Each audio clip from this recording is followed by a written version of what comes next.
Welcome to the Gearbox Podcast with Jimmy Purdy. We're bringing together industry leaders and those in the daily grind. Whether you're a tech looking to level up or a shop owner navigating the business, or just here for some real talk about the automotive world, we're finding the common ground in entrepreneurship and picking up some valuable tips along the way. So buckle up. Let's shift into gear.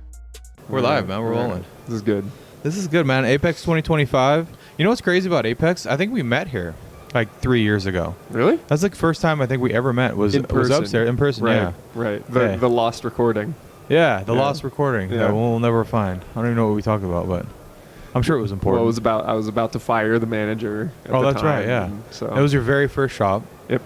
And now you're at 3. Yeah. Crazy, man. Yeah. I need to get to 4 by the end of the year, which I don't anticipate happening. Yeah. By the end of this year? Yes. That's like a month, man. Yes. No, it's 2 months, actually. So I got time. I like the positivity. I guess it's 2 months technically. I mean, it's like, what is it, It's 5th? only the 6th of It's November, the 6th? so that's plenty of time. I closed the third shop. I went and visited, I believe, January 2nd, 2025, and we closed the deal March 1st. That's impressive. So, and it was $100,000, which is not that much money. Yeah, yeah. I guess when you're buying shops like that, it's, yeah. I guess the acquisition, not up and running. I guess in my mind, I'm thinking. Well, but by they're the end up of the and year, running already. Are they though? Enough. I mean, these are active businesses. So typically, I am acquiring a shop that is operating, day -1, and then day 1 comes around and they're just still operating, and we don't close. We just do the renovations and make the customers step over paint buckets and stuff like that. You just do it as you're running instead of like doing the shutdown and the whole makeover. Yeah. That makes sense. Yeah. Probably keep the same name. No, change the name. Change the name immediately. Also, but what I learned is you should change the name, but also leave the old name up online so people know when they search. Oh, what was that phone number again for that shop?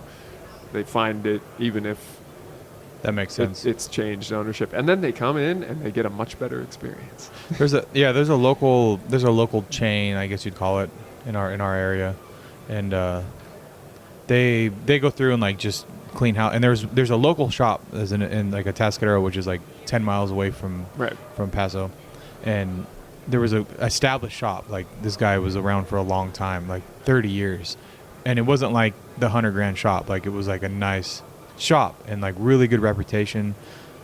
They go in and I think they're up to 5 shops now locally in our area, or 4. Anyway, he goes in and just boom, cleans it out, closes it down, changes the name right away, changes the online profile right away. I'm like, man, I feel like, I don't know, like I'm not like in that realm, but I just like from a consumer standpoint, I'm like, man, that was not like, I wouldn't have done that. I would have kept rolling because the dude was like had a really good, solid reputation, good shop, and this other company comes in, takes it, and then immediately wants to change the colors, wants to put their name on there, change the Google profile. I'm like, oh man, I don't know. I just don't think that's like, well, you gotta like ride it out a little bit and like slowly start like letting the word get out, but I don't know. What do I know?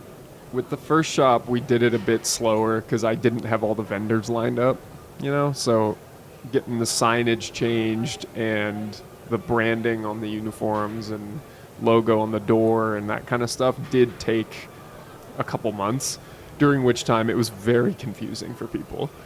And we did change the online presence right away, but retained the previous name as a, Driven Auto Care, formerly Performance Auto Care for that one. I see. And we've done that for all 3 of them. We did it slowly with the first one. The second one, I think I did rip the Band-Aid off too fast because we lost a lot of customers in the first couple of months. With the first shop, we didn't. And with the third shop, we didn't, although we also did the rebrand right away, but we kept the previous name as well. Interesting. And we kept the technicians who had good relationships with some of the customers because they would come out and talk about, what's going on with the car or whatever. Okay. And so when people would come in, they would talk to our new manager that we put in. So there's a new face at the front desk. They come in, the customer comes in and sees this new face and says, well, at least are the techs the same? And we go, yeah, the techs are the same. So, if you've been reliably getting your car fixed here for years, it'd be reassuring to know that even if the The same- person yeah, you're same talking ways. to, the people Yeah. that are actually working on your car are the same. That makes sense. So that's been good. I think like reflecting back on my small experience with it, it's like I held on to the old name as long as I possibly could, and I Mhm. also tried to keep that even if the customers weren't like my ideal customers now. At the time, it's still cash flow, right? Like Right. you got to have cash flow, even Right. if it's like not a lot. That's just my like when I reflect back and I see that I'm like. And I got a lot of that from day one. It was like the first thing you want to do is like under new management, rip the name down right away, right? Mhm. Like immediately start, so everyone knows it's new and it's going to be better. But it's like also, well, there's still a clientele that's going to that business.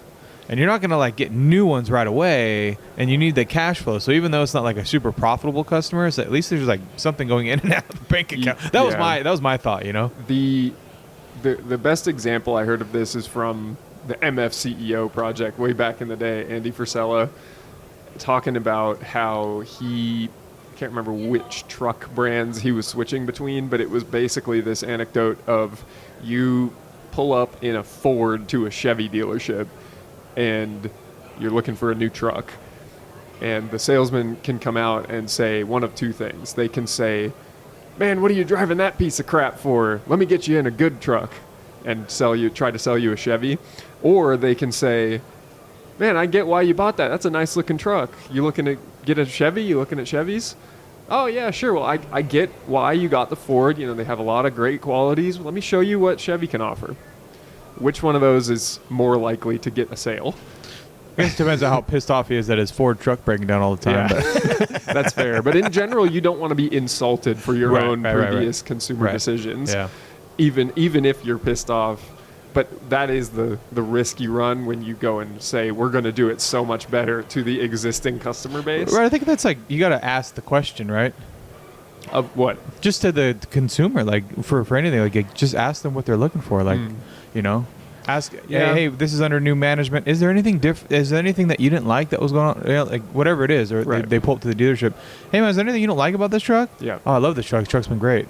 Hey, this truck's a piece of shit. It's been on the side of the road. Right. It kept me on the side of the road for life. So then you can pivot into your different sales pitches. But I think just asking a question helps a lot too. But Yeah. I mean, I like that analogy because it's true. A lot of salespeople, right, in quotes, they have their one stick and they're like that's what they use over and over and over. Mhm. And it's like, it works for me. It's like, no, it works like 40% of the time, dude. Right. Well, that's pretty good. 30% conversion is good, right? That's like the industry practice, right? Like, dude, that's terrible, man. That means Yeah. 3 out of 10 people are the only ones you're converting. That's crazy. I think, especially in our business, once somebody has their car in the shop and they've been there multiple times, your conversion rate really should get higher with those people because they're super qualified. And I was talking about this with somebody this morning that sales is a game and there are these tactics that you can employ to improve your conversion rate and things like that. But so much of it is just who is your potential customer and are they a qualified customer or not? Yeah. And if not, if you're trying to pitch someone a $5,000 transmission replacement or rebuild and they have $2,000, you can't sell them no matter how hard you try. That's true. Yeah. And so that is where, you're not going to convert everybody because those people do make it into the shop in the first place, but you won't, no matter how good you try to be at sales, you're not going to get those people. Yeah, you're not going to get every single one. Yeah. But when we talk about 30% and 40%, it's like, man, that's like less than half. I don't know. And we're not selling cars, right? Like it's selling auto repair. Like they need their car fixed. Right. Like it's got to get fixed. Like Right. what they're going to do, they're going to go do somewhere else. And I think we talked before about your 300% rule maybe isn't as hardcore, or is it? I don't remember now. I appreciate the 300% rule. I just think it's been beat to death in the last 15 years, right? And I mean, you got to inspect the car. So I want to make that perfectly clear. Like you got to look at the car, right? Like that's part of the 300% rule, but it's also part of like just doing the job, right? Like you go to a dentist, right? They're going to x-ray if you have, it's like it's Right. part of the process. You Right, have to right. inspect the patient. You got to inspect the car. Same thing. I don't like the presentation. Like to put everything on a platter and then like shove it in front of you and say you need to eat everything. here on this plate, right? If you're starving, yeah, that's great. But if you're like not that hungry, it's like this is too much, man. It's overwhelming. And most shops do that. They overwhelm their customers with everything that's on the list. And like, I just came in because I had a brake noise, right? And some of them are like, well, I know that thing's been making that noise for the last 5 years, right? And you think you're the God savior, and you're like, oh, I found this, you're whatever, your pulley's loose, right? Like, I know it's been making that noise for years. I'm not worried about that. I just came in for the brakes. And like that right there, now they don't trust you, right? Like that, what I just said is like, as soon as they say that, it's like instantly they're like annoyed and they're frustrated, and you're just going to sell them things they don't need. And now they don't believe that you told them what's wrong with their brakes is actually what's wrong with their brakes, right? Because you're just trying to sell them. So I just think that happens so quickly. And unless they're a repeat customer, it's really hard because they're coming in with their fists up, right? They're ready to fight. All new customers just fired. I mean, every customer, they just fired their old shop. They're coming looking for a new one, and you're doing the exact same thing the old shop did, right? How you have thorough DVIs? Yes, yeah, we do. And do you feel that makes it a little bit more objective and not scammy feeling? No, I think it was. I mean, we recently just changed our inspection process about 3 months ago, and since then our sales have gone up probably 30,000 a month. Wow! Just like overnight. Okay. Just by changing our sales process, and I do have a very good inspection process, but I don't have the techs do it anymore. So for one, that freed up an hour times 4, so we have 4 more hours a day now. Times, I mean, if we have 3 or 4 cars in the shop, right? Like, the amount of hours I just was able to pull back out of the shop was crazy, because I just do the inspections now, or my shop service manager does with an advisor, right? So they'll go out and they'll just look at it, because we're just looking at, like, we got to find out what's wrong with it, and I got to look at, or I got to have one of the techs pulled for a few minutes to okay, they came in because they have a brake noise. Can you tell me if you see anything wrong, right? So at least we have like a certified technician look in the car, right? That's the most important thing. But the most important thing to me is like is finding out that we have a problem with the car. And you said like qualified the customer. So I think a lot of people take that and run with it the wrong way when they talk about qualifying a customer. I think, do you feel like a lot of people or guys are like really excited when they get to fire a customer? When they're like, you're not the right fit for me, right? Too much. And they pound on their chest, Too right? much, like, yeah. You're not good enough to come to me, right? Yeah. And I did the not my customer. Yes. Not my customer. I was like, all right, wait. We need customer. We need some customers. You can't say that to 50% of the people that are calling you, right? Which I have a guy who does that. And it is very frustrating because he has very low car count compared to the other shops and lower sales. It's not like he's doing twice as much with half the people because he's so good at qualifying. Right. He just thinks he's exclusive. Yes, and he wears it like a badge, huh? Yeah, until he's 2 weeks out. Oh, I'm so busy right now, But I think it's because people talk about qualifying a customer, and then that's how they interpret it. So for me, it's like, well, how else can we qualify this customer? At the end of the day, they got to spend money. Like, I don't care how you want to, like, anyone wants to take that, right? Like, the idea is they have to come into the shop and spend money. Right. I don't mind going out and checking their codes on their car. I want to do that, right? I want them to pull up in the parking lot. Hey, my tire's a little low. Oh, hey, Johnny, can you go fill that air? Like, I want to have that, right? Yeah. But if they're not a paying customer, I don't want you pulling up and like constantly having air put in your tire because you don't want to spend money on new tires. Right. You know what I'm saying? So we have to qualify that situation. Yeah. So like what we do is they come in and like immediately within 10 minutes, we want something going to the customer saying, we found your brake noise. It's going to be $1,100.52. Do you need anything out of your car before we start?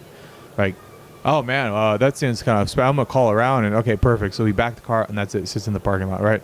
Or you work on your sales process and your sales pitch and make sure that they can convert that lead or whatever. But and my thought is like in that moment, you can instantly know like, are you here to get your car fixed or are you just like shoe shopping? Because if you're shoe shopping, like.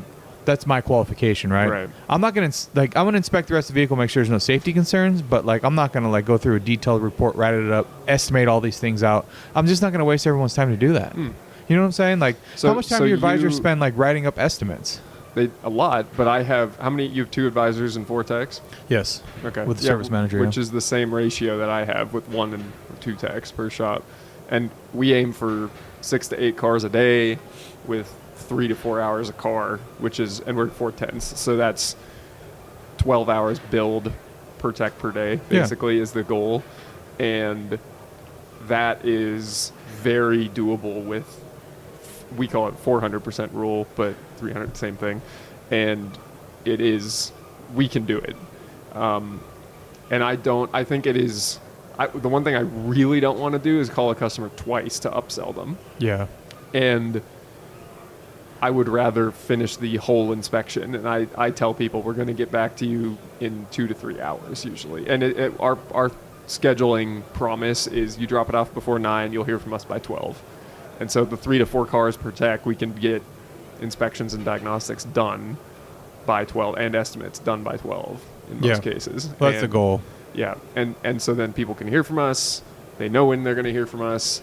They can approve work. We can order parts and usually turn it around in the same day if it's that kind of work. So 400% rule, what's the extra 100%? Forget now what it is, but it's 100% of the cars get 100% inspected. That, I think, is the additional one. Okay. And then 100% of the inspection gets estimated and 100% of the estimate gets presented. I see. Yeah. That makes sense.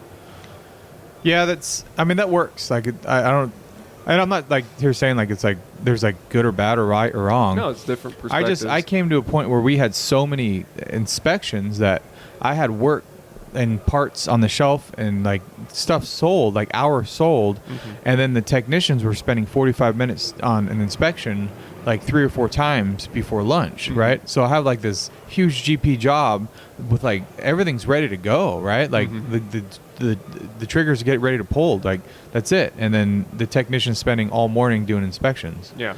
And you need that. It's a necessary evil, right? Like you can't sell anything else unless you inspect the car, right? But then also like, well, now we gotta wait till afternoon, right? And they come back from lunch, and it's a 6-hour ticket, and it's like, so you can't really expect that to be done by 5 and like ready to go, like, you know. So now the car's not gonna leave till the morning. Well, now they can't do the morning quality control because they have 3 more inspections. So now that car waits till noon to get closed, right? So we can do quality control. Now he's starting on the next job at 2. It was like this. There was just like this constant, like every day was like slipping further and further away, but we were selling more and more work, you know? Yeah. And I was getting to a point, I was like, we're a week out, but we're not making any money. Right. Do you have time clocks for the service on the cars? As far as like, or just for work, like clocking in and out for absolutely, time, for pay. Yeah. So do you have efficiency metrics on inspections and all that? That's where our inspection is 0.5, and we aim to be 100% efficient with it. Yeah. So if you have 4 cars, it's 2 hours, really, and that should be it. Yeah. And that's where sometimes I got to be careful with my expectations out of the inspections, because I also don't want techs saying oil leak, request time to diagnose oil leak. It's like, well, can you take 5 seconds and look a little closer, and maybe you can see where it is. It's exactly the same thing I was running into. Yeah. But the other side of it is they spent 15 minutes trying to figure out what it is, and they've used half the damn diagnostic or inspection time on just oil leaks. Yes. And there's 14 other categories in the inspection. But like technicians are meticulous. Like that's what they want to do, right? Yeah. And so in my thought, I'm like, now I'm making them do something they don't want, and then videos and pictures. Like they don't want to take pictures. They don't want any of this. And like, I'm not like making or like came up with this on my own, like, and so it doesn't sound like I'm ripping somebody off. So there's another coaching company out there that I pulled a lot of this stuff from, and it's kind of like that divine intervention where like you come across these problems in your business, and you go around, you talk to people, you go to training events, you do all these things, and all of a sudden something's like, wait a second, that's like the missing piece that I was looking for, possibly, right? Like goes in and turns in and it turns the lock, and you're like, that would unlock so much time, right? And everything you're just talking about is the same problems I'm coming up against, and everyone's got a different solution to the problem, right? For me, going to this coaching group and like hearing what they're saying, and like, wait, some of this stuff here would actually work for me, like that would free me up. And I'm in a unique situation where as the owner, I'm also, a master technician. Right. So like I can jump in the front and I can inspect the cars, right? And I can actually very quickly and efficiently, like I can roll through 6 inspections, right, in like less than 2 hours. Yep. Like I can just get through them. And if I have my service manager and he's the one that's like relating to the advisors, I could just like tell him like, hey, I need this, and he's writing it down. And he's like, like a, you know, he's like a hound dog, like, oh, we got it, right? Yeah. And then we pull in video. So there's the video of me, the owner, looking under the car saying, hey, this is leaking here. This needs to be fixed right now. Like you need to get this taken care of. And then that video goes to the advisor sends it out to the customer. He writes the estimate and boom, it's done. It's like that whole process just like flipped the script for us, you know? So now I'm not waiting on the tech. And then it's like you said with oil leaks, need time to diagnose, right? Like, and then the advisor's got to put a 0.8 or 1.0, right? And then sell oil dye. And they're like, well, I just came in because like the check engine light's on. Like I don't care about the oil leak. Right. I've never seen an oil leak, and now they got to deal with this objection. And it's like, man, the amount of time that was being spent was crazy. Yeah, and then that's still an uncertain amount of money. Yeah. Because you're selling a diagnostic, and that's what we also try to sell as little incremental. To going back to the I don't want to call a customer twice thing. I want to get this is what you signed up for. This is what you're getting. Let's go. You know, we're done. I'm not going to call you again until it's ready. And that incremental call, it just bothers me so much. I like you brought that up because it's one of the things that we're dealing with right now is like as a team is trying to figure that out, or on the sales side anyway, because we've gone into instantly get them the repair that it needs, a video of me, right, video of whatever it needs, price on to fix that. Okay, done. All right, we're going to call you in about 30 minutes because we're still doing the inspection. I'm going to call you back with all the other findings. Yeah. So that's the process that we run, right? Yeah. And it's a little clunky, and the advisors hate it. They don't like the second call. They want to get everything wrapped up in one. And it's kind of like one or the other. Like if your goal is to get it right away, right, you want to add value to the inspection, but if you're calling them in like 15 minutes to identify what you found with the car and the entire inspection, I feel like you're kind of devaluing yourself a little bit because it's like it was like, wow, that was really fast, you know, like, which is good, but it's like also I don't know. Do you still charge for your inspections? No. Okay, so you did. I did, yes, correct. And we do not, and we actually went even further, and we don't charge for a preliminary diagnostic assessment now, which is essentially a scan and a test drive looking at live data. Yeah, and I believe that enough simple diagnostic problems can be solved within that time. Oh, absolutely. We are lowering the barrier to entry for people who just need a mass airflow sensor or something like that, or a CAT. Love it, man. Preach it. Yes. And that kind of stuff. I'm not going to hit you with the $300 upfront diagnostic. Yeah. Level 1 testing. Now every AAC technician or technician trainer that's listening right now is just like screaming.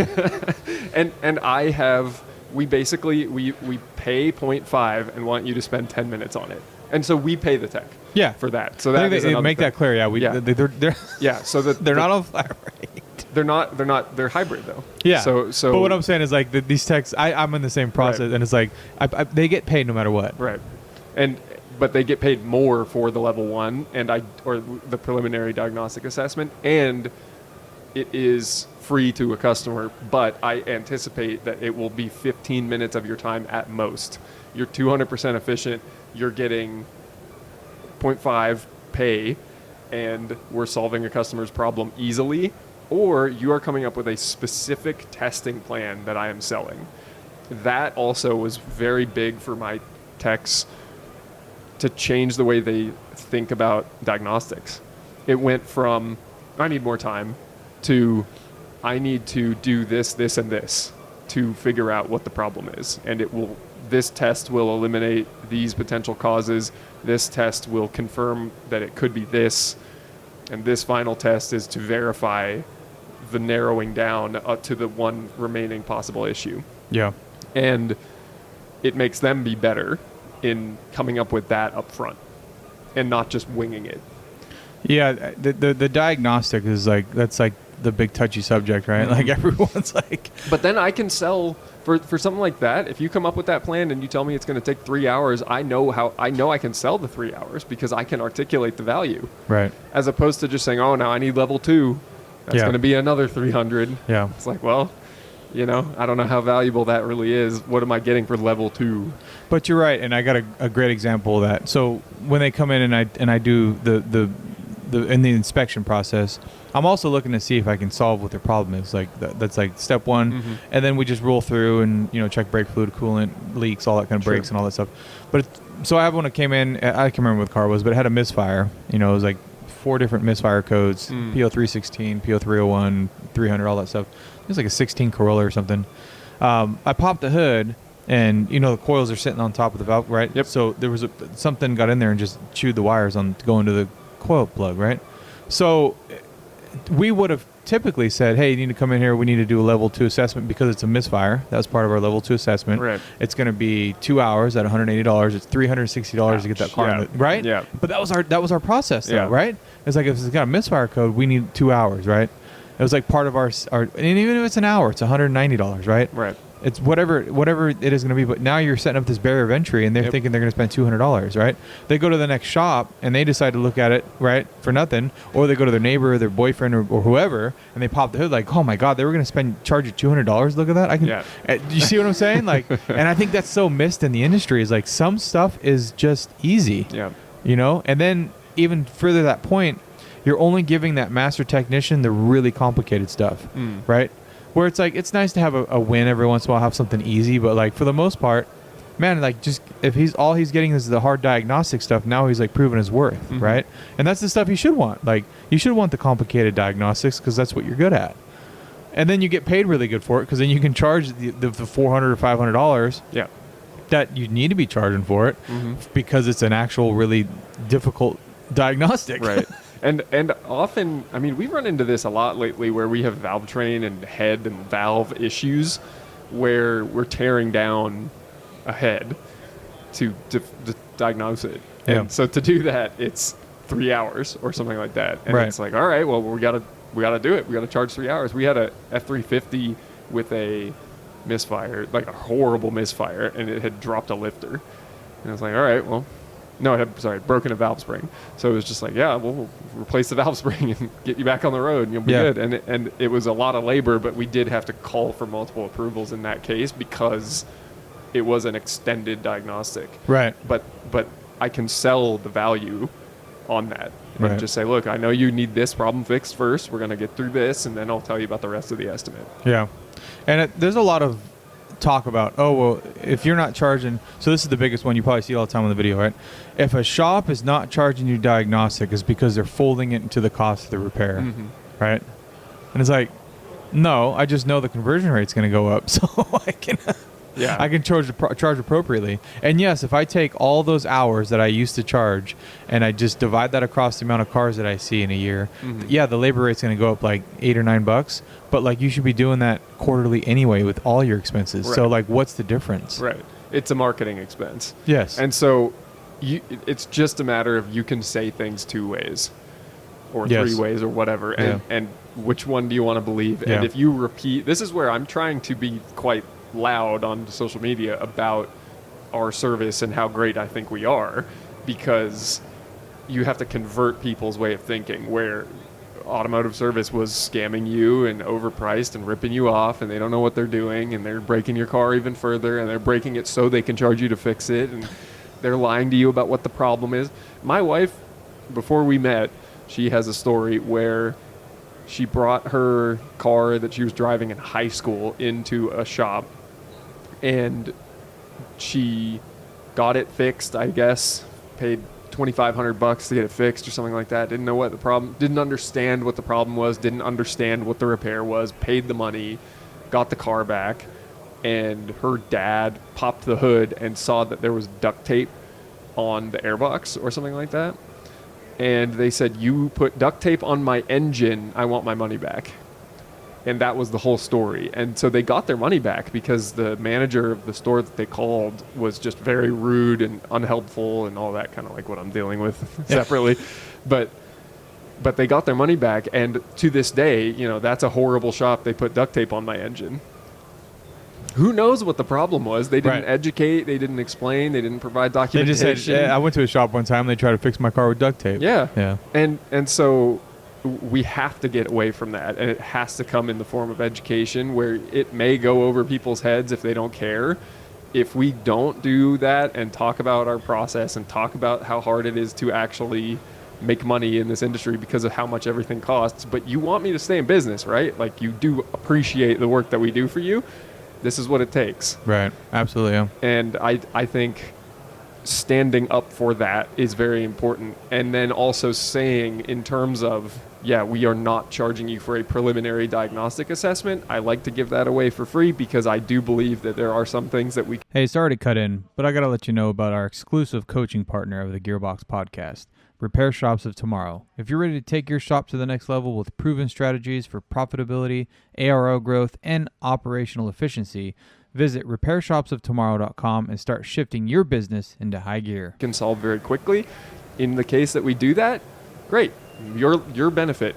You know, I'm going to hopefully get you to do the repair with me. You can choose not to. You can go get it done cheaper somewhere else after I do it for free and give you this full report telling you what your problem is. You can leave if you want. Or if you want me to do it because you like me and you think you believe in my warranty and you believe in my service and you like that your car's getting worked on in a clean shop, then yeah, pay me.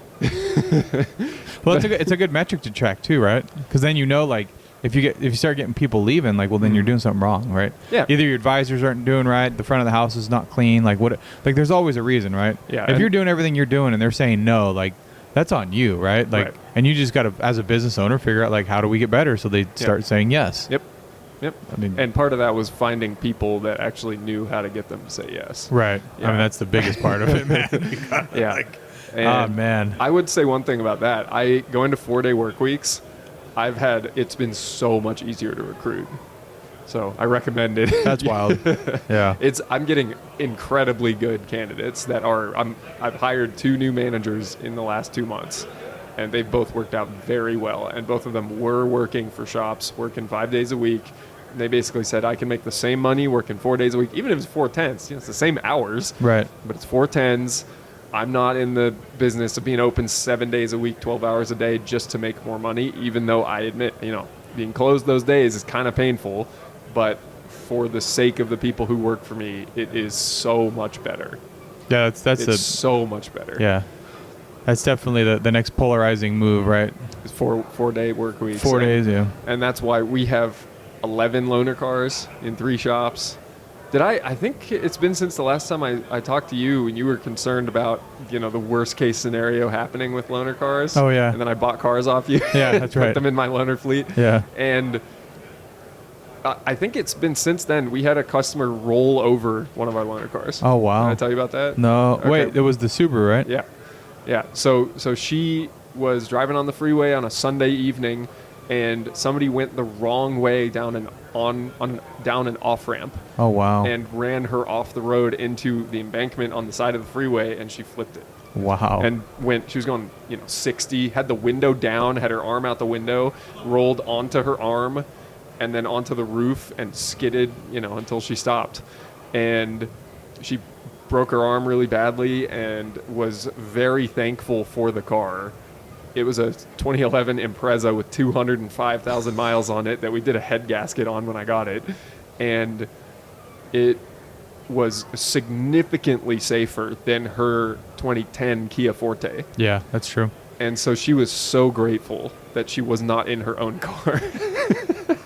That's good. I don't think I'll get that anecdote every day. But, for anybody to have crashed the car, she was appreciative that she was in a safer car than her own. That's a good. I mean, that's definitely the scary thing, right? Yeah. And we've recently kind of like circled back into the loaner car thing, and we just get. I mean, we get so many, not so many, but I mean, you get more cars in, and the percentage seems like it's more. We've had recently more vehicles come in they don't want anymore. They want to give us the title, and I'm like, man, that'd be a good loaner car. And I'm like, I just got rid of 3 of them, so I don't know why. You mean I the can't ones get rid you of gave me? Yeah. Okay. That was a while ago. I'm like trying to get them off my fingers, man. I can't flick them off. Like, why won't they go away? Maybe I'll buy more from you. Yeah, I'll get them fixed up and let you know. Yeah. No, the truck that you gave me, I sent my personal assistant to Fresno to pick up a Civic Si that I bought on a U-Haul tow dolly. Oh, it was nice. the first time he'd ever towed, and I gave him a 275,000 mile 4L60. Dude, that 4L60 is solid, man. Is it? Yeah. Was it the original one? Do you know? No, I built the shit out of that one, man. No, that's a $5,000 transmission. Is it? Man. I put a lot of money in that thing. All right. Then I also beat the piss out of it, but it's been good. Yeah, I have videos of it doing burnouts. oh yeah, it'll awesome it'll truck, smoke yeah. them, man. It'll smoke them in a second gear. Yeah. Yeah. Oh, hell yeah. Yeah, but you gave me. Well, no, that's not the highest mileage one. The RX 305,000 miles. Yeah. But both of those really high mileage Yeah. vehicle. Yeah. They're doing Well, even the really Explorer good. is pretty high. Yeah, 220 something. Yeah. I've needed that one as a personal loaner a couple times. Oh, nice. So it's good. Well, I'm glad that worked out. Yeah. We're still thinking about the insurance and all that, and we just I started doing Uber vouchers, and then I took Yeah. the cost of how much we spent on Uber vouchers and divided across. Like, it was like the last 3 months has been like $600. I'm like, oh, Yeah. that's like nothing. That sounds about right. Yeah, we're about $1,000 a month with 3 shops. Okay. And we should put some better controls on how much we spend, because sometimes a customer's going a long way and will do it even if they're not spending a lot of money with us. Yeah. So I spent when I was running one of our shops recently, we have this really good customer, and I didn't have a loaner car available for him, and so I said I gotta send you in a lift, and I'll bring you back here this evening, and I will have a loaner car for you. And so he said, "Are you sure? I'm going kind of far." And I said, "No, don't worry about it, man. I got you." And then I put in the address of his destination at 8 in the morning on a Wednesday or whatever it was, and it was $75 one way. And then I had to get him back at the rush hour at the end of the day. So it was $150 for one trip. Oh man. So I've done better. It just goes into the wash, you know. He's a good customer. I'll Yeah. take it. Yeah. He's a 96 Explorer 5-speed that has 500,000 plus miles on it that he just keeps fixing. That's yeah. So it's a good Well, it's guy. also like, yeah, if he needs a ride, he needs a ride. It's Yeah. hard. It's hard. We just do a $25 cap, so we tell him it's good for 25, and you gotta cover the rest. That Right. seemed to help because we have a lot of kind of outskirts like Shannon, Sure. Preston, stuff Right, like that. right. And so we just say you get a $25 voucher, so it'll get you $25. You got to cover the rest. Right. And no one's really said anything about that. And we've had a few who they had to pitch in $10 of their own or whatever for the rest of the way. So And they'll do it. yeah, And how does the voucher work? you just go with Uber Business, and then you just say you want like 50 vouchers. It'll give you Okay. a code. And then, you know what's funny? We were just talking to somebody about this. Where was I talking about it?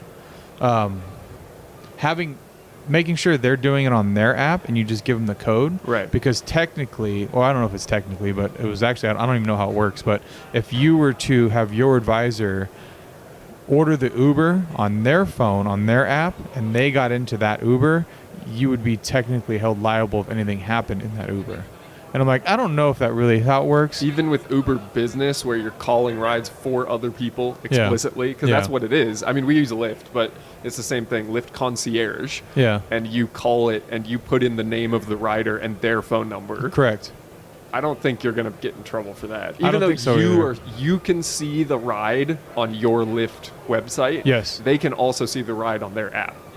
Yes. So I think it's fine. I think it's fine too. I don't know. But I know we just started giving them the code. Yeah, yeah. And then so they could just go on there and they just add the code, and then so they're ordering it from their own Uber app. And then you I don't know. can really easily implement the cap when you do it that way. Oh, also, yeah, because yeah. they can pay without really even. Yeah, it tells them like when they look up the mileage, like your Uber is gonna be $35. So then their ride goes from 35 to 10. Yep. So That's good. Yeah, it's pretty cool. Yeah. I know Uber's a lot more than Lyft. We were just talking about Lyft before we came to AAPEX here, and my managed service manager's like, "We gotta start using Lyft. I think they're less." Oh. Yeah, he was like Really? comparing rides. It was like $10 less, like on Really? average. Yeah. No. Maybe they don't have a lot of penetration in your area or something. I don't know. Yeah. Or Do you maybe- deal with a lot of that issues of service in general? Not you can't get certain things and because you're in a. I think you're in a rural area. It's a little rural, but Not really. yeah, maybe we live without it. I don't know. I don't know if there's anything I think you're particular. probably fine. You have dealerships nearby. And all Yeah, we that got too. dealerships. The parts are all right. The Napa, they just did the new DC in Salinas, so that's pretty close. Now we can stuff fairly. Kind of close. It's not kind of that it's like an close. hour. Is it? Yeah, we have a Stockton DC for O'Reilly, and it's like 3 stops kind of a thing. So it takes half a day basically to get to us from Stockton, which is pretty good. I mean, Oh, yeah. in reality, that's a 2-hour drive most of the time during the day. Yeah, anything DC O'Reilly's is next day for us. Yeah. Yeah. I guess we're a little rural, but Yeah, you're I just don't out in know. the sticks, man. With your really, really nice new building. Yeah.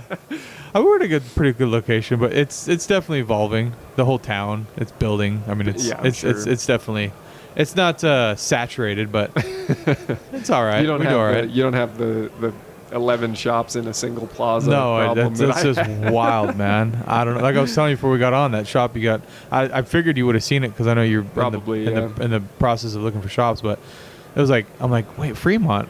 That's like by Arun's place. Yeah. So I looked it up, and sure enough, it was like 5-minute drive. Yeah. And then I kind of did like the Google map view, and I'm like, wait, what's around this shop anyway? And it was like the building was shared with another shop. Yep. And then the parking lot was shared with another shop. I was like, holy moly. And then like across the street, there's like, I'm like, what? No wonder why this guy's selling it. No, that's how it is, but there's a lot of cars. So Yeah. I mean, What's the population there? in Fremont, it's 220,000. Crazy. In Newark, which is about half a mile away, the city limits of Newark is half a mile from my shop. That's another 75,000, I think. And then I live in Union City, which is another 5 miles past Newark, which is another 80,000. And then south of Fremont is Milpitas, which is another 130,000, something like that. So That's crazy. it's not, the city limits are just somebody drew them right 60 years ago, but in it's all the same, reality, yeah. it's well, just people one. drive from, I'm sure, Milpitas to Fremont all the time, for work. Yeah, so yeah. it's like San Luis and Paso, right? Yeah. It's about a 30-minute drive, but we get so many customers from South County that come to North County because it's got to go over the grade, right? The big hill. Right, yeah. Remember the big hill, the grade. And it's a big deal around our parts. For you know, sure, it's I like can imagine. you got to go over the hill. Like yeah. I was talking to, somebody recently was talking about, it was somebody here yesterday, I think. I said, yeah, I have a shop in Campbell. And they said, Campbell, is that close to Livermore? I said, no, it's about 50 miles away. Technically, you don't ever leave, commercialized residential areas between the two, but it's about 50 miles away over the hill. And it's like, well, what the hell hill are you talking about, man? And they said, is that still? And then I said, I have a shop in San Ramon that's closer to Livermore than Campbell is close to Livermore. And they said, oh, okay, San Ramon. Is that even in the Bay Area still? I was like, well, depends how you define the Bay Area, because if you're a huge stickler for it, then the Bay Area is all of only, it. no, it's only the area adjacent to the San Francisco Bay before you get to the hill. Which it doesn't include Santa Cruz, Pacifica, or on the east side, it doesn't include Dublin, Pleasanton, Livermore, San Ramon, Danville, that whole area, which is very populated and really just a 15-minute drive from the other side of the hill. So it's, how picky do you want to be about this definition? Something about a hill, man. Just, yeah. It's such a think divider. We are... We are technologically advanced. We can blow through hills, we have tunnels, we can go over hills. No, we can do a lot of stuff. We just can't do anything about a hill. We just mentally can't wrap our head around. I gotta drive over the hill. Oh. But the problem I have is I bought I bought 2 shops that are 25 miles away each in each direction from the first shop that I bought. And so if I want to visit all 3 shops in one day and then get home by the end of the day, I'm doing 110 miles. That's my route. Yeah, but it's a hard 110 miles. If I go in the middle of the day, it's 110 miles an hour and 110 miles Right. at the same time, so I can make good time. Yeah, So that helps. that's just separated enough where it's difficult, huh? Yeah, but so I think my future acquisitions will be to fill in the gaps, not continue expanding out. That makes sense. Make it a little easier. Yeah, at Well, we least for saturated. now. Like so Paso, we're like 38,000, 40,000 population. Right, then you get into Tascadero, and Tascadero is like 50,000, and it's like 8 minutes away. But we're very old school in like the separation. Oh, really? Yeah, like the high school rivalries and stuff Okay, like yeah, that. yeah, It's like it's kind of old town Right. mentality. Like, That's nice. Tascadero. Yeah, you're from there. Yeah, it's like that. Like, We don't like your part. yeah, we kind don't of like these parts. yeah. Yeah. Just like that. Yeah. But it's getting softer, and it's Yeah. like you got people, driving around. So the population technically is 40,000, but it's a lot bigger because you get San Luis coming in, and there's nothing north. Like San Miguel's like, it's just San Miguel. It's like no one goes to those parts. Man. Hopefully no one's from San Miguel listening. What do you think they are? Well, Lalo, if Lalo's listening, then Oh, yeah. he's from San Miguel. He lives in San Miguel. Oh, well. Oh, well, I'm not worried about that guy. Yeah. If I'm still mentally preoccupied by this body shop situation. Oh, yeah. Well, I wanted to segue into that, and I wanted to talk, before you got into that, was like, a lot of us are so concerned with like these nuances of like, oh, you're taking your diagnostic and you're rolling in your repair bill, and like we're getting all wrapped up on the 300% rule. But like the main thing is like we're all doing the right thing in different ways, and we're totally missing the fact that like there's actually shops out there that are still actively ripping people off, right? Like we have it's still going on, right? And we get all wrapped up on social media about, oh, you're not going to charge for like I'm still taking care of the customer, like whether I'm charging $10 more an hour so I can call it free diagnostic or not. Like why are you so worried about that when there's like actual evil, like I don't say actual evil, but there's like still actually people out there that are don't have any integrity, right? And you were just talking about that before you jumped on. Well, and there's not having integrity, and there's just bad customer service. Correct, yeah. Driven by incompetence. Yes. Or lack of intelligence. I really think that. And so the interaction that I had with this guy, I'm not 100% certain that they damaged it on purpose. So basically, I dropped the car off at a body shop to get a full respray. And when I picked it up, one of the axles was disconnected from the car. Now, you say disconnected. The bolts had backed out and were still there, but they were very loose. And the way that could happen, those bolts are supposed to be Loctited, and they weren't. They had no reason to take those bolts out. I've never taken those bolts out on that car. And I am under the impression that it was loose when I dropped it off. But when I picked it up, it was broken. Fully broken. One of the bolts dropped out of the car as I left the parking lot, and I didn't drop it off that way. And this was you said it was a BMW? Yeah, it was an M3. I don't know what those are, so. It's a 2005 M3, and it's my personal car. Okay. And I dropped it off to get a full respray because it needed. So this has like a CV axle in the rear, right? Because like correct. Independent. Yeah. Yep. German. Yep. Weird stuff.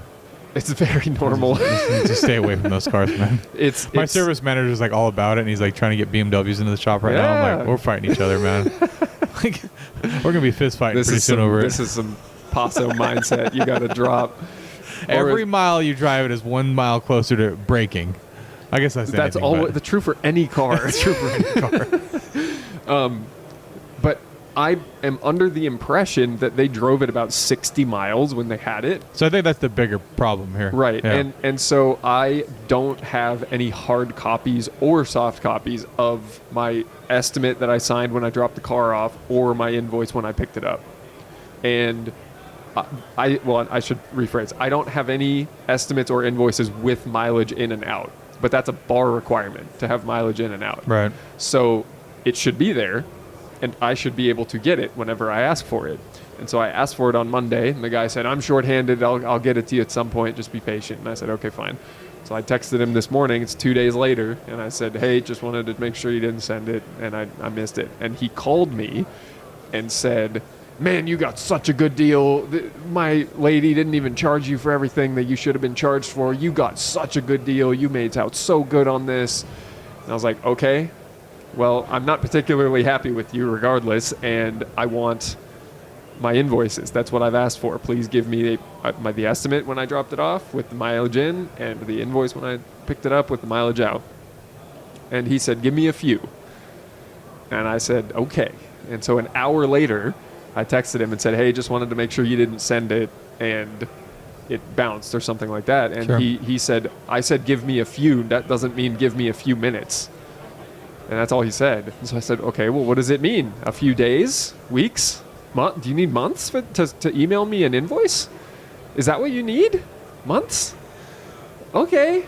All I want is 2 pieces of paper that you were looking at because you read off all these prices to me. So right. You were looking at them. Right. Just send them to me. How hard is that? And he I swore in my text. And he said, well, cussing isn't going to make me go any faster. And I said, okay, well, I'm done talking to you then. I'm just going to file a chargeback for the repair that I need to do on my car and get on with life. Yeah. You know, that's what I'm doing. And if I'm wrong, because I might be wrong, I might have beat the shit out of that car right before I dropped it off and not realize that the axle was about to fall out because it was I don't know, it was warm and it was fine and I was driving fast and I was driving in a straight line and so the joint wasn't articulating as much and it was, maybe that's what happened, and then maybe I was wrong about the odometer when I dropped it off. I don't think I am because I wrote it down, but it's possible. Yeah. And then when I picked it up, it had 61 more miles on it than when I dropped it off, according to what I wrote down. Yeah. I could be wrong. So I didn't want to accuse them of anything until I got those pieces of paper. But because he's so incompetent or unwilling to help me do something so simple, tells me he's being shady and he's trying to, long it out until I forget or something like that. He needs time to amend what's in there so it doesn't give fault where there is fault. Sure. Or he is an idiot and can't send me an invoice via his software. He never learned how, or something the invoice like that. just doesn't exist. Or the invoice doesn't. No, I have a printed copy, but it doesn't have the mileage on it. Oh, I see. So it exists. But my thing is just you want to be a dick about it, then fine, I'll just take my money back. Yeah. I paid with a credit card. Yeah, So- I mean, you got to make it easy one Yeah. way. I mean, Yeah. and maybe he didn't write down the mileage and that's what it is, or who knows, but the bottom line is like you're not providing a customer service, right? Right. And I didn't want to do what I ended up doing. I really do. It's a shop-to-shop transaction. I don't want to be that guy that's going to be a pain in the ass customer. But if you're going to be a pain in the ass, service provider, I can be a pain in the ass customer. Yeah. I mean, I have a hard time with that too because I just try to let like move on, right? Like something happens, it's like it's not even worth the time, right? Like you just move on. Right. A customer comes in upset over like a $500 or $600 repair. Like, are you gonna sit there in the office and argue with them for 2 hours, like, or just give them their money back and let them like never come back, right? Yep. It's like, but it's $500, $600. Like, yeah, but it's also like an hour of my time, right? That I just don't like. This guy's, it's just not worth it. It's just so what do you need right now? I like my money. Like, perfect. Here you go. Like, don't come back, right? Yep. And I just dealt with that a couple months ago, right? He wanted his rear drive shaft rebuilt the front one, right? Because that was the one I found that had a problem with it, but he was convinced the rear one was bad, right? So when he came in, he freaked out. He's slamming his fist on the counter. He's cussing at the advisors and like, you're not going to do that here. Like, step one, like, we're not doing that. Okay, it's just a car. Like, we're going to help you out. And he just wouldn't idle down. Like, he just wouldn't go back to idle. So, like, okay. Well, stuck at a high idle. Yeah, he was just stuck at a high idle, man. I just couldn't fix that throttle body, buddy. Yeah. So what you do? You shove money down his throat, and he goes away, right? Like, that's what it was. It was like, dude, you want me to like help you, or do you like what do you want to do here, right? And he's like, and he just like starts cussing at me. He's like, just how much did he pay? $700. Give him his money back. And his eyes got all big. He's like, counting out $700 cash. Here you go. See ya. Okay, guys, have a good day. As he's walking out, like, holy, that's what it took, huh? Yeah. Just a bunch of money. Yeah. I mean, you just deal with that stuff all the time. And it's funny how quickly that neutralizes the situation when you just give someone their money back. Because otherwise you are dealing with, there is a dispute in the transaction here. But when you give a refund, you've eliminated the transaction, essentially. Bye-bye. Yeah. I don't, but like to your point about like getting, like sometimes you have to, I had a guy come in and he needed a power steering pump, and he had just put the power steering pump on. It's on a GM truck, and you got to press those on, right? So I'm assuming he hammered it on or whatever he did, because the pulley wasn't in all the way when it got pulled in, when it got towed in, and the belt had fallen off, the pulley's off. The power steering pump was leaking fluid everywhere, so we quoted him about a power steering pump. Well, he freaked out because he said, "I just put that. It's a brand new pump, right?" And I'm like, "Okay, well, I mean." So it needs one, right? So we're fine. It was a free assessment, free diag, right? All that stuff. He didn't pay $1. We backed the truck out, and later that day, what I didn't. Well, we have two shops now, right? So I pushed it across the way into the other shop, just to sit there. Well, none of us really realized is like his guy showed up. They actually pushed his truck out of the shop. Oh wow! Yeah, they showed up like 3 or 4 guys. They pushed it out, put it in front of our neighbor's spot, and started working on it. What? And like none of us like even fathomed that was a possibility. Yeah. So like we're all looking and we're like, that's kind of weird. And we all were thinking it, but we're all so busy doing our thing. No one really said anything, right? I'm like, That's really weird that the guys would allow them to do that, but whatever. Maybe they got to do what they got to do, get it out of here. Like, I'm not like, it's fine, man. Like, if you don't have the money, like, it was like a 3,500 flatbed, construction truck. So I'm like, I get it. These guys need to get back to work. So I didn't really think much of it. I didn't realize they pushed it out of the shop to do that. And then I didn't realize that they actually sold them an advanced assessment for it too. So there was a $180 bill attached to it. Oh, okay. They wanted some sort of assessment for something else. So anyway, there was a bill due, and they pushed the truck. Well, once the truck was out and they were working on it, it kind of our SOP took over. Like, well, there's no vehicles in the shop, so we did our normal closing procedure or whatever. And when we left at like 5 o'clock, they're still out there monkeying with it. And like hindsight, I'm like, I just like none of us freaking said anything. Like that's. But what happened to that repair order? Like later on, because it was an authorized repair order open in your shop, and then. Did it just get closed out somehow when they pushed it out, or Oh, I think let's see. Something happened with the advisor on that one. So it was still open, but it wasn't paid.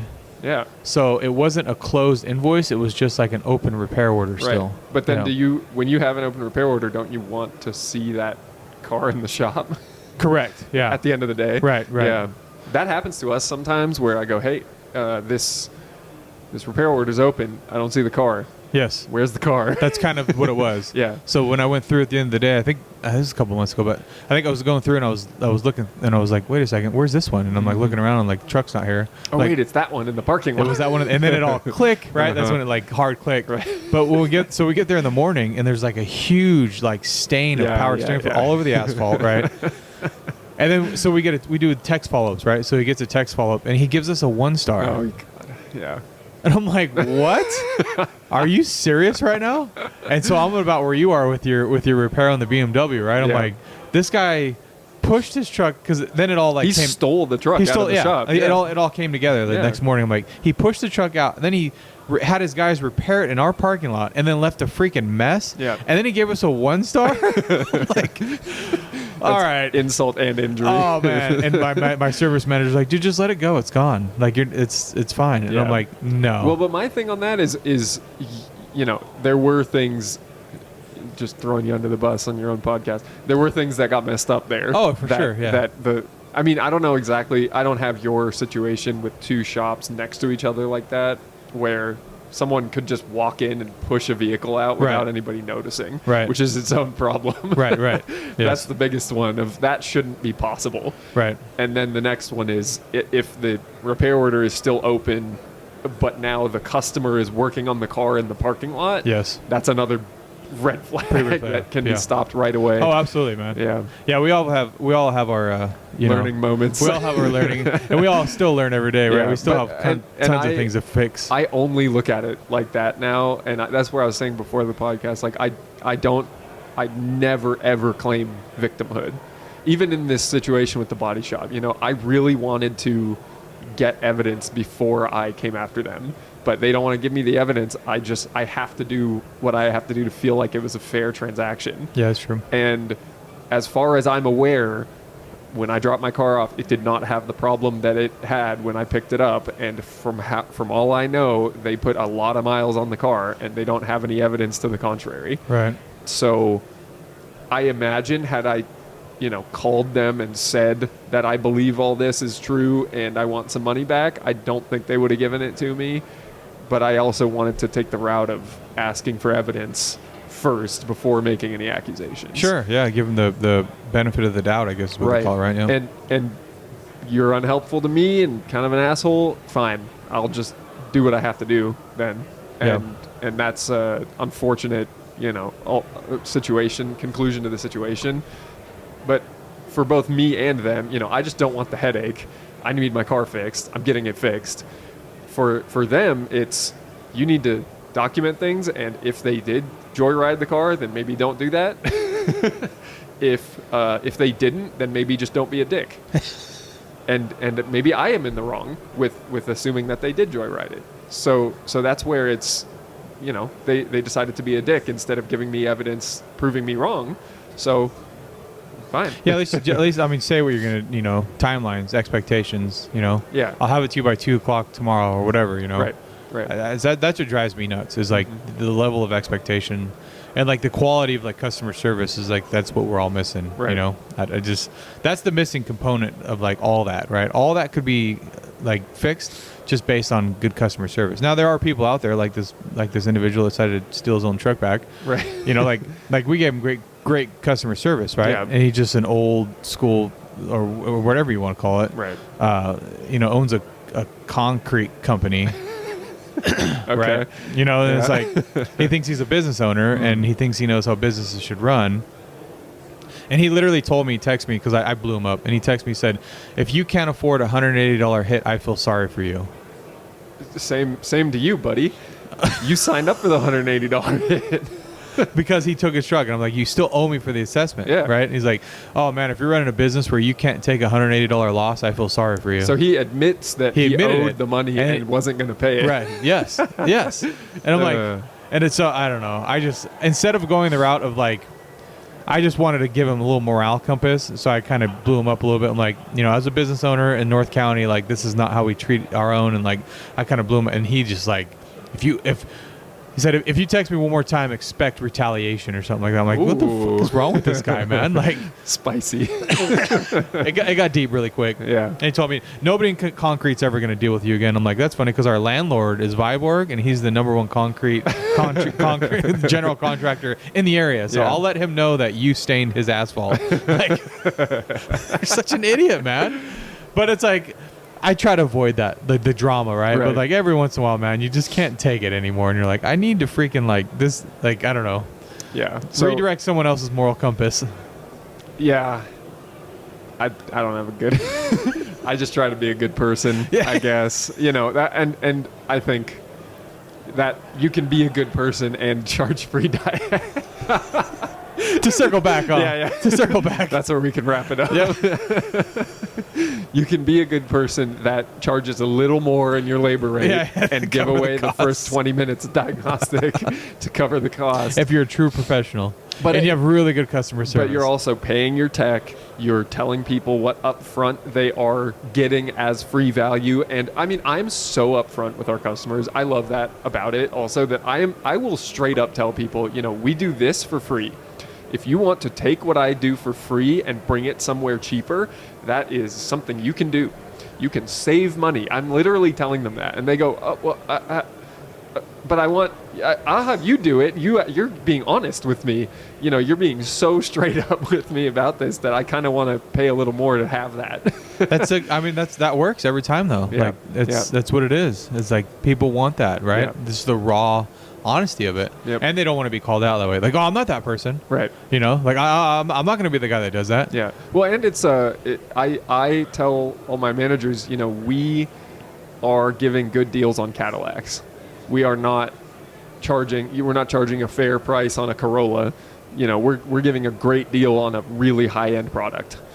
And I like that. When Yeah. you put it that way, we are great value, even though we are expensive relative to a similar service that you can get.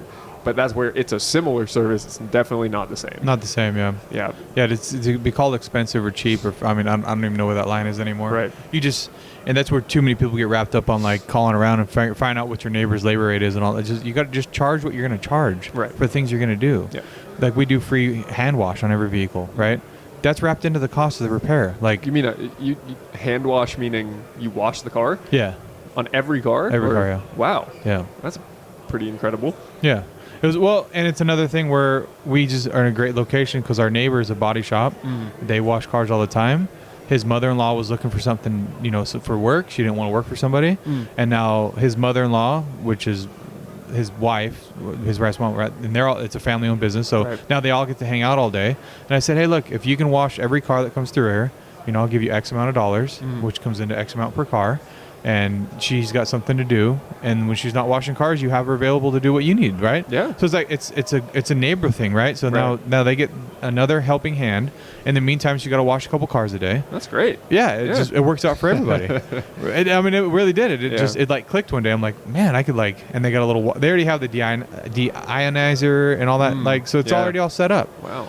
So it just worked out really cool, and it's really cool because now we have a That You're differentiated for sure with that. Well, that but it's like for me, it was more like developing a relationship with the neighbors. Where like we're working together, right? Right. And now I pay them, a good amount every month to do that. And it's another service. But if you're gonna sit there and say you're gonna charge the same and pay them to do that, like I would never do that. That's bad business. Like yes, the price, our prices went up to cover that cost. Yeah. But it was so small because we do 200 and something cars a month, right? Let's divide across the cost, and it's not that much. Right. So yeah, like every service you offer, like the drinks in the fridge, right? The Uber rides, like all that stuff goes into the cost of the repair. Yep. So why is diagnostic any different? Yeah.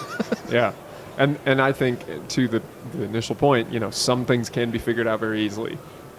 Let's do that. Like your rent goes up, and there's guys out there like, oh, my rent goes up. There's no way I charge my customer more. I'm just gonna pay that out of my own pocket. What? Like, there's people that say that, man. I would never charge more to my customers. Like, so if your my rent cost goes up. of doing business goes up.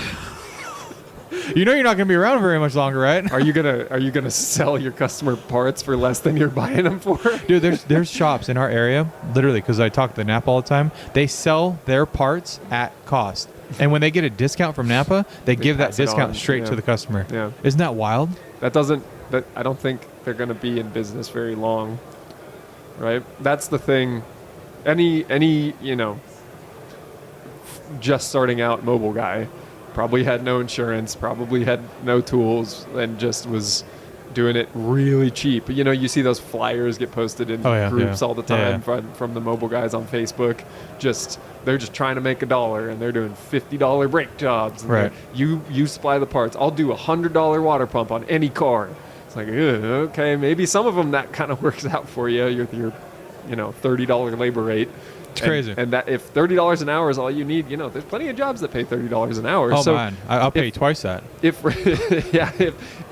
that's all you're looking for, then great. That's all you need. That's fine. But you're not able to provide most of your customers with more than that. You're just doing the labor. But don't sell it under the guise that you're that price because you refuse to rip your customer off, because that bothers me. That right? does bother me a lot. That's like, no. You are actually ripping the customer off, because if you do something and that car breaks, you don't have the insurance or coverage to cover that car. Right. You just rip that customer off. Mm-hmm. That's the bottom line. You add insurance, your labor rate goes up. You get rent, your labor rate, right? Like everything goes up with the more you add to it. But that all protects the customer, and it pays the employees and all that stuff. But don't tell me that you're charging $30 an hour because you don't want to rip your customers off. That start podcast number 2. Yeah. I guess we'll leave it at that. Yeah. That sounds sounds good. Man. Yeah. Yeah. I appreciate you coming on. All right. Yeah. It's always good to meet up with you. Yeah. We're Vegas, AAPEX what are you 2025. doing the rest of your time here? Just more of this? Or you more of this? You full of podcasts? Am I full? Yeah. Like your whole schedule is just podcast? Not really. I'm trying to spend time with the baby because Mallory's here. Yeah. So we're trying to, and I got the whole shop here too. Nice. So and it's most of their first time not only here but in Vegas. So I'm trying to make sure. I don't know how good of a guide I could possibly be, but I'm making sure that they're spending time with them, and it's nice. Good. Yeah, it's a good time. Yeah, you gotta full paternal. you gotta what do you call it? Prioritize your time. Yeah, totally. Yeah. All right, man. All right, Gearboxers. You know I keep things running smooth, engines and beards alike. That's why I trust the Bearded Brotherhood for top quality, all natural beard care. From their best-selling Woodsman to my favorite, Thieves, they keep me looking sharp and smelling fresh. Check this out. Get 15% off every order with the code GEARBOX15 at thebeardedbrotherhood.co/Gearbox15. Your beard will thank you.